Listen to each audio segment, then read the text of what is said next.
పౌరసత్వ సవరణ చట్టం కింద ఢిల్లీలో 14 మందికి సర్టిఫికెట్స్ అందజేసింది కేంద్రం.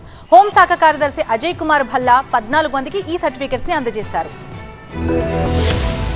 పౌరసత్వ సవరణ చట్టం కింద 14 మందికి కేంద్ర ప్రభుత్వం పౌరసత్వ సర్టిఫికెట్లను అందజేసింది. ఢిల్లీలో నిర్వహించిన కార్యక్రమంలో కేంద్ర హోంశాఖ కార్యదర్శి అజయ్ కుమార్ భల్లా ఈ సర్టిఫికెట్లను ప్రదానం చేశారు. మార్చి 11వ తేదీన ఈ చట్టాన్ని కేంద్రం నోటిఫై చేసింది. ఈ దరఖాస్తులను ఆన్లైన్ లో ప్రాసెస్ చేసినట్టు హోంశాఖ కార్యదర్శి తెలిపారు. పాకిస్తాన్, ఆఫ్ఘనిస్తాన్, బంగ్లాదేశ్, శ్రీలంక దేశాల నుంచి వచ్చే ముస్లింయేతర శరణార్థులకు భారత పౌరసత్వం ఇచ్చేందుకు కేంద్రం సిఏఏను తీసుకొచ్చింది. తొలి విడతగా 14 మందికి పౌరసత్వ సర్టిఫికెట్లను అందజేశారు. ఆన్లైన్ లో దరఖాస్తు చేసుకున్న వాళ్లకు పౌరసత్వం ఇచ్చారు. ఢిల్లీలో 300 మంది శరణార్థులకు భారత పౌరసత్వం ఇచ్చినట్టు కేంద్ర హోంశాఖ వెల్లడించింది. పాకిస్తాన్, ఆఫ్ఘనిస్తాన్, బంగ్లాదేశ్, శ్రీలంక దేశాల నుంచి వచ్చే ముస్లింయేతర శరణార్థులకు భారత పౌరసత్వం ఇచ్చే ప్రక్రియను కేంద్రం 2019లో చేపట్టింది. విపక్షాల ఆందోళన మధ్య పార్లమెంట్ లో ఈ బిల్లును ఆమోదించారు. సిఏఏతో ఎవరి పౌరసత్వం పోదని శరణార్థులకు పౌరసత్వం ఇచ్చేందుకే ఈ బిల్లును తెచ్చినట్టు కేంద్రం పదే స్పష్టం చేసింది. 2014 కంటే ముందు భారత్ కు వచ్చిన శరణార్థులకు ఈ చట్టం వర్తిస్తుందని కేంద్రం తెలిపింది. 2014 కంటే ముందు భారత్ కు వచ్చిన హిందువులు, సిక్కులు, పార్సీలు, బుద్ధులు, జైనులకు పౌరసత్వాన్ని ఇస్తారు.